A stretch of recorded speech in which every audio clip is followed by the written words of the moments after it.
मुझो नालो आहे कायदात थेबो ऐं मां फिल्म मेकर आहियां ऐं स्पेशली हिन इवेंट जे लाइ मां लाहौर का ट्रेवल करे आई आहियां त पार्टिसिपेट करे सघां ऐं काइंडली तव्हां सभिनी खे गुज़ारिश आहे त ख़ामोशी सां ॿुधो ऐं अगरि वाक़ई में तव्हांखे न आहे ॿुधणो त तव्हां भले ॿाहिरि वञी कचहरी कयो पर एटलीस्ट जेके हिते असां वटि महिमान आहिनि उन्हनि खे ॿुधो त सही।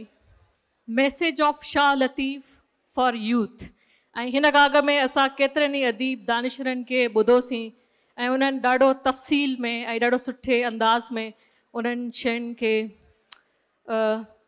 तव्हां जे अॻियां रखियो उनखे एक्सप्लेन कयो। पर हीअ जेको स्पेशल पैनल आहे हीअ आहे यूथ जे लाइ, सो उनजो पर्सपेक्टिव उहे छा था सोचनि ऐं उन्हनि जा छा एक्सपीरियंसिस आहिनि उन जे लाइ असां हिते आहियूं। ऐं असां वटि जेके प्रेसिडेंट आहिनि उहे आहिनि असांजे लेबर मिनिस्टर सर शाहिद थईं, thank you very much sir. ऐं असां सां गॾु असांजा 4 यंगस्टर्स आहिनि, उन में आहे मिस सकीना वीसर, मिस सकीना जे लेक्चरर आहिनि टंडरो आदम गर्ल्स कॉलेज में। उन खां पोइ असां वटि आहे अज़ीम मैथलो, अज़ीम जेके आहिनि उहो लॉ स्टूडेंट आहिनि शाह लतीफ़ यूनिवर्सिटी में। Ali Mangan vice president of Indus youth welfare organisation ऐं उन खां पोइ आहिनि अब्दुल्ला वेसर ऐं अब्दुल्ला जन उहो बि प्रेसिडेंट आहिनि इंडस यूथ वेलफेयर ऑर्गेनाइज़ेशन में। सो असां पूरी कोशिशि सां जेको टाइम आहे असां वटि इलाही घटि आहे ऐं टाइम जी पाबंदी कंदे पहिरियों मुंहिंजो जेको सुवालु आहे उहो सकीना खां आहे ऐं उहो इहो आहे त अदब जो छो पढ़णु घुरिजे, उनजो जेको आहे समाज में असरु छा आहे ऐं स्पेशली असां फोकस जेको आहे उहो कयूं था शाह लतीफ़ जे मैसेज खे। सो जी Sakina. Thank you so much Kainat. जीअं त मुंहिंजो तालुक़ बि अदब सां आहे त सवाल पुराणो बि आहे, घिसियो पिटियो बि आहे, पर नओं बि आहे त अदब छो पढ़िजे ऐं वॾी ॻाल्हि त अॼु जो नौजवान अदब छो पढ़े, ज़रूरत कहिड़ी आहे जॾहिं अदब जे अंदरि को फ्यूचर न आहे, कोई स्कोप न आहे। अदब असांखे खाराए पीआरे नथो सघे, एतिरो नथा कमायूं त आख़िरकार असां अदब खे छो पढ़ूं। त सभिनी खां पहिरियों त नंढड़ी हिकिड़ी वस्फ़ जेका असां वटि अमूमन हर माण्हू चवंदो आहे त अदब जेको आहे उहो ख़्यालनि ऐं जज़्बनि जो इज़हार आहे। पर जेकॾहिं अदब सिर्फ़ु ख़्यालनि ऐं जज़्बनि जो इज़हार आहे त पोइ ख़ुशी छा आहे? सोचण जी ॻाल्हि आहे त ख़ुशी छा आहे? छा कुझु ख़ुशी शयुनि में आहे, छा ख़ुशी वॾनि वॾनि उहिदनि में आहे, या ख़ुशी जेका आहे उहा घणे पैसे जे जमा करण में आहे? छा ख़ुशीअ जो तालुक़ु शयुनि ऐं मटीरियलिस्टिक वर्ड सां आहे? बिल्कुलु बि न। ख़ुशीअ जो तालुक़ु आहे तव्हांजे जज़्बनि सां। तव्हांजा हालात केॾा बि बुरा ऐं तंगदस्त हुजनि, पर जेकर तव्हां पंहिंजे अंदरि मां ख़ुशि आहियो त उहा ख़ुशी तव्हांजी ज़िंदगीअ खे सरशार करे छॾींदी। असल में अदब जो तालुक़ु असांजी ख़ुशीअ सां आहे। अदब जो तालुक़ु समाज जी ख़ुशी, रवादारी, सहप, बुर्दबारी ऐं वाधवीज सां आहे। अदब सिर्फ़ु सखणियूं ॻाल्हियूं न आहिनि, सिर्फ़ु तसवुराती रुमानवी दुनिया न आहे। अदब सिर्फ़ु फालतू जे फ़रसूदा सोचनि जो नालो न आहे। अदब नई दुनिया जे जदीद सोच जो नालो आहे। अदब हर दफ़े हर ज़माने सां गॾु वधंदो वीझंदो ऐं अलॻि अलॻि पंहिंजा रुख इख़्तियार कंदो रहियो आहे। अदब ई त असल में असांखे सेखारियो आहे त कीअं जीअजे। सिर्फ़ु ही मख़सूस शयूं, ही दुनियावी नज़रिया, ही रस्मूं असांखे नथियूं ॿुधाइनि। छाजे लाइ त अदब असांजे अहसासनि सां डील थो करे। अदब सोचे थो त हिन वक़्त जे इंसान जी ज़रूरत कहिड़ी आहे। जेकॾहिं असां क़दीम अदब ॾे ॾिसूं, जॾहिं इंसान जी दस्तरस में ही सभु साइंटिफिक शयूं न हुयूं त इंसानु छा सोचींदो त काश मां उॾी वञा, काश अचानक कुझु थी पवे जो मां गुम थी वञा, काश अहिड़ो कुझु थी वञे जो मां हुन सां बिना कबूतर जे चिठी ॿधण जे ॻाल्हाए सघां। इहे सभु शयूं साइंस असांखे ॾेई छॾियूं। हाणे अदब वटि इंसान जूं इहे ख़्वाहिशूं न आहिनि बचियूं। हाणे अदब असांजे समाज जे इंसान जी आज़ादी, बराबरी ऐं इस्तेहकाम सां थो ॻाल्हाए। अदब हर वक़्तु, हर दौर में, हर ज़माने में इंसान जी नयुनि नयुनि ज़रूरतुनि जे मुताबिक़ ॻाल्हाईंदो रहियो आहे।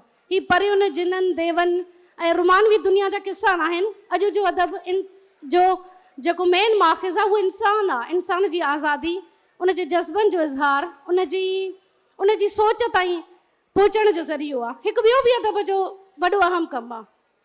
हिकु तरफ़ त असां इहो सोचूं था त ख़ुशी अदब ॾिए थो, फैंटेसी अदब ॾिए थो, अदब सुकून ॾिए थो, ॿिए तरफ़ अदब शऊर ॾिए थो। जेकॾहिं को सख़्तु नज़रियो हुजे, का दुनिया जी नई थेरी हुजे, का नई ॻाल्हि हुजे, ऐं तव्हां कंहिं साइंस फिक्शन मूवी में ॾिसो त उहो केॾो आराम सां सम्झ में अची वेंदी आहे। अॼुकल्ह असांजा ॿार मल्टी डायमेंशनल वर्ल्ड, यूनिवर्स जे कानूननि, स्टेडी ऑफ रियलिटीज़ ते ॻाल्हाइनि था। उहो सभु इन जे करे जो साइंस फिक्शन मूवीज़ था ॾिसनि। अदब सख़्तगीर मौज़ूअनि खे, सब्जेक्टनि खे, फ़लसफ़े खे, मंतक खे ॾाढे आसान ऐं निहायत पुरलुत्फ़ अंदाज़ में ॿुधाए थो। अहिड़ी तरह सां इंसान जी तरबियत करे थो, अहिड़ी तरीक़े सां इंसान खे गाइड करे थो जो उनखे ख़बर ई नथी पवे त मां केतिरे वॾे फ़िक्र खे सम्झी रहियो आहियां। ऐं जॾहिं मुसलसल हू अदब सां को माण्हू कनेक्ट रहे थो त उनजो रवैयो, लहजो, ॻाल्हाइण ॿोलाइण अंदाज़ सभु जेके आहिनि उहे तब्दील थी वञनि था। तव्हां सभिनी जी महिरबानी। हिकु शाह साहब जो बैत पढ़ंदसि, छाजे लाइ त लतीफ़ फेस्टिवल आहे। वञी छो वणकार हित न ॻोल्ही हो तखे, वञी छो वणकार हित न ॻोल्ही हो तखे, लिको की न लतीफ़ चए ॿारो चो बेपार, थी सती बद संदरो पिरत पुनू असीं पार, नाए नेण निहार तो में देरो दोस्त जो। महिरबानी। महिरबानी। सकीना तव्हांखे हिकिड़ो ओवरव्यू ॾिनो आहे अदब, उनजी अहमियत ते, ऐं बल्कि असां थोड़ी देरि अॻ में सभिनी सां थोड़ी देरि 5 मिंट में हुन सां ॻाल्हायो, हुन खां पुछो त कहिड़े मौज़ू ते वधीक ॻाल्हाए सघो था। सो अली मंगण जेके आहिनि उन्हनि मूंखे चयो त अच्छा मां जेको आहे उहो शाह लतीफ़ सिंध ऐं औरत ते ॻाल्हाए सघां थो, ऐं आई थिंक इहो हींअर सभ खां वधीक असांजो मेन हिकिड़ो टॉपिक बि आहे त शाह लतीफ़ जी शाइरी अमुन जी, प्यार जी, इंसान ज़ात लाइ ऐं हिकु औरत जे लाइ बि हिकु शाइरी आहे। सो उनजे बारे में तव्हांजा views Ali. Thank you so much. सभिनी खां पहिरियां त मां तव्हां सभिनी खे गुज़ारिश कंदमि त अॼु उहे औरतूं जेके पंहिंजे घरनि मां निकिरी करे हिन फेस्टिवल खे अटेंड करणु आयूं आहिनि, हिकु दफ़ो उन्हनि जे लाइ ताड़ियूं थी वञनि। ॾिसो, औरत भिटाई सिंध ॾाढियूं हिकु मिंगल्ड शयूं मां सम्झां थो। असांखां जीअं सिंध आहे, सिंध खे असां सिंध अमड़ चवंदा आहियूं। हिकु दफ़ो शायदि इमदाद हुसैनी या ॿिए कंहिंखां पुछो त जे अगरि सिंध अमड़ आहे त पोइ अबो केरु आहे, त उन ॾाढो ई ख़ूबसूरत जवाबु ॾिनो। उन चयो त जीअं ईसा जी माउ मरियम जो को घर वारो न आहे, ईअं मुंहिंजी सिंध बि अमर आहे, उनजो को घर वारो न आहे। हाणे हींअर असां जंहिं ज़माने में वेठा आहियूं, हींअर तव्हां ॾिसो पिया honour killings, gender based violence, औरतुनि खे अपॉर्चुनिटीज़ न आहिनि, ऐं छा छा न थी रहियो आहे औरतुनि ते। ऐं हिन ई धरती में 300 साल पहिरियां शाह अब्दुल लतीफ़ भिटाई जेको कॉन्सेप्ट ॾिनो, उहो ॾिनो फेमिनिज़म जो, विमेन एम्पावरमेंट जो।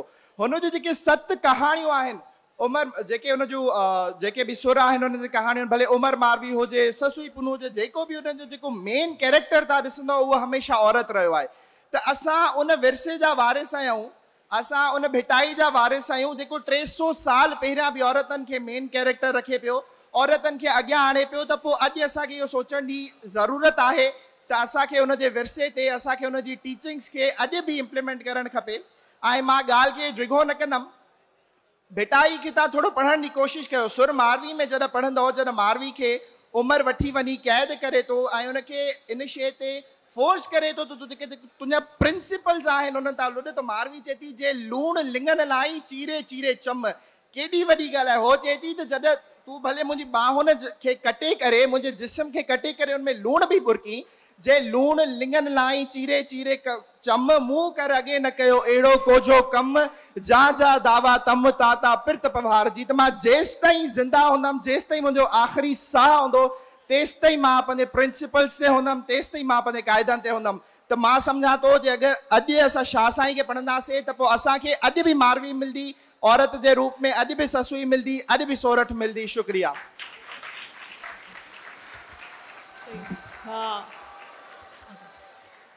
सो हाणे असांखे ख़बर पई अदब छा आहे, शाह जी शाइरी छा आहे, ने पैगाम छा आहे। ऐं सवाल इहो आहे अब्दुल्ला खां त यूथ जी रेस्पॉन्सिबिलिटी आहे छा करणु घुरिजे यूथ खे? अच्छा, सभ खां पहिरियां जेको क्वेश्चन आहे त असांजी यूथ पहिरियों मोबिलाइज़ न आहे, त उन जा न मोबिलाइज़ हुअण जा इलाही पर्सपेक्टिव आहिनि, पर हिन जो मेन पर्सपेक्टिव इहो आहे असां वटि यंग लीडरशिप कोन्हे। अच्छा यंग लीडरशिप में तव्हांजो मक़सदु हूंदो जेके करंटली जेके यंग लीडर्स आहिनि, पर मां उनखे सम्झंदो आहियां ख़ानदानी सियासतदान, दरगाही सियासतदान जेके मन जिन जी को कंट्रीब्यूशन न आहे, पर उहो उन उहिदनि ते वेही करे असां यूथ जी नुमाइंदगी करे रहिया आहिनि। असांजी यूथ खे किथे बि लीडरशिप, अच्छा लीडरशिप में सिर्फ़ु ऐं सिर्फ़ु इहो नथो अची वञे जेके असां वटि यूथ लीडर्स आहिनि। असां वटि मां वॾे अफ़सोस सां हिकिड़ी ॻाल्हि चवंदो आहियां त असांजी तंज़ीमुनि हज़ारे फॉलोअर ठाहिया आहिनि, असांजी तंज़ीमुनि लखे फॉलोअर ठाहिया आहिनि, पर कंहिं बि तंज़ीम को लीडर न पैदा कयो आहे। इहा असांजे लाइ अफ़सोस जी ॻाल्हि आहे। अच्छा यूथ लीडरशिप न आहे त असां मां सम्झां थो सिंध जे करंट इशूज़ ते असां बेक़ियादत हिकिड़ो अहिड़ो धणो आहियूं जंहिंजो का वाघ कोन्हे। जंहिंखे वणे थो पंहिंजी वाघ पाण थो छिके, जेको वणे थो पंहिंजी वाघ पाण थो छिके। इन जो सिर्फ़ु ऐं सिर्फ़ु लेख सिर्फ़ु इहो आहे त असां वटि मुनज़िम लीडरशिप कोन्हे। अच्छा लीडरशिप छो कोन्हे? छो त असांजी तंज़ीमुनि इदारा न आहिनि ठाहिया, उन्हनि सिर्फ़ु ऐं सिर्फ़ु शख़्सियत परस्तियूं कयूं आहिनि, ऐं शख़्सियत परस्तियूं जिते हूंदियूं आहिनि उन शख़्स जे वञण सां उहे इदारा ख़तमु थी वेंदा आहिनि। इन करे शख़्सियत परस्तनि खां निकिरी करे असांखे तंज़ीमुनि में इदारा ठाहिणा पवंदा। ऐं मां सम्झां थो सिंध जी कुझु तंज़ीमुनि में के इदारा ठहियल आहिनि, ॿियनि में कंहिं में बि कोन्हे। हाणे सवाल इहो थो पैदा थिए त असांजे नौजवान खे क़यादत करणी कीअं आहे, कीअं अॻियां अचिणो आहे। ऐं अफ़सोस जी ॻाल्हि इहा आहे त असां वटि स्टूडेंट यूनियन्स कोन्हनि। अॻे उतां स्टूडेंट यूनियन्स लीडर्स जी नर्सरी हूंदी जेका हाणे ख़तमु थियण जे करे असां वटि लीडर्स कोन्हनि के। सो मुंहिंजो हिकिड़ी सजेशन आहे, जेके बि नौजवान सभु हिते वेठा हो, तव्हांखे हिकिड़ो रोल मॉडल था ॾियूं जेको असां बि इम्प्लीमेंट कयो आहे पंहिंजे इलाइक़े में इंडस यूथ वेलफेयर ऑर्गेनाइज़ेशन जे नाले सां। त तव्हां पंहिंजनि इलाइक़नि में, पंहिंजनि ॻोठनि में, पंहिंजनि गलियुनि जा नंढा नंढा इदारा ठाहियो ऐं इन्हनि इदारनि जे ज़रिए पंहिंजे इलाइक़नि जी मालिकियूं कयो। सिराज इंस्टीट्यूट हिकिड़ो नंढो इदारो अची करे टंडोजाम में जॾहिं 4 स्कूल एडॉप्ट करे सघे थो, यूनिवर्सिटी जो हिकिड़ो इदारो अधु हिकिड़ो सेक्शन एडॉप्ट करे सघे थो, असां नौजवान छो नथा करे सघूं? असां में पोटेंशियल बि आहे, असां में पोटेंशियल बि आहे, असां कमु बि करे सघूं था, असां लिख पढ़ बि करे सघूं था।